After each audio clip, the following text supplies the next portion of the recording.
Okay, so guys, welcome back to the channel. Today we're going to be looking at Kemi Badenoch dive into reparations and how an incompetent Labour government, i.e. Keir Starmer and David Lammy, are being pressured in Samoa to give over trillions as reparations. She so eloquently again dissects why this will be an absolute bad idea, and she states how those nations have no new ideas, and when money comes in, it's just going to be a gimme more scam scheme, essentially. So I'm going to play the clip now, and I'm going to come with my analysis at the end. News story: Keir Starmer is in Samoa, and he's surrounded by people who are demanding that he pays reparations. So, should Britain ever pay reparations? And, crucially, is David Lammy's position as Foreign Secretary, given what he said in the past, bad for Britain? Yes. David Lammy's position as Foreign Secretary is bad for Britain because he is a student politician. You look at the decisions that they've been making around foreign policy, not just his statements on reparations, what happened with the Chagos Islands, just giving it away. These are people who believe in so much of this nonsense. Oh, decolonization, anti-imperialism, a lot of very hard left views about circumstances of our past. If you put people like that in a serious position like Foreign Secretary, this is what you get. Many people kept saying, oh, there's no difference between Labour and the Conservatives. Now we can see what the difference is between Labour and the Conservatives. The idea that paying reparations, because some countries have demanded it, means that everything is going to be okay is for the birds. They will keep coming back for more and more. There's never an end to requests for things like reparations.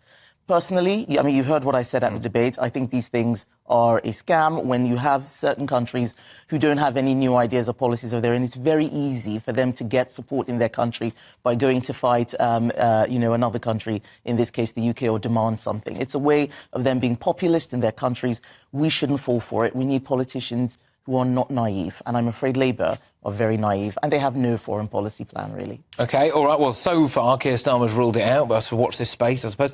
Yep, 100%. Definitely agree with Kemi Badenoch here. A lot of these Caribbean African governments have, well, in this case, let's just make it more specific to Caribbean nations. They have no new ideas. There's no new policy. They don't implement effective domestic or international policies. And a lot of the policies that we see now in Caribbean nations have been in place and have been ineffective for several decades post independence from colonialism. So we've seen that they've been very, very ineffective. And like I've said in previous videos, if trillions, I couldn't even imagine 14 trillion hit in the Caribbean islands, because I know that people wouldn't see any of it. They wouldn't see any of those finances, and it will just go to governments. You have Caribbean governments that have their resources right now and do nothing effective to help out with citizens, and help with the country progress. They are very much just involved in business. They're very much involved in selling out their key infrastructural sites to China. China is a big player in purchasing key infrastructure in the Caribbean.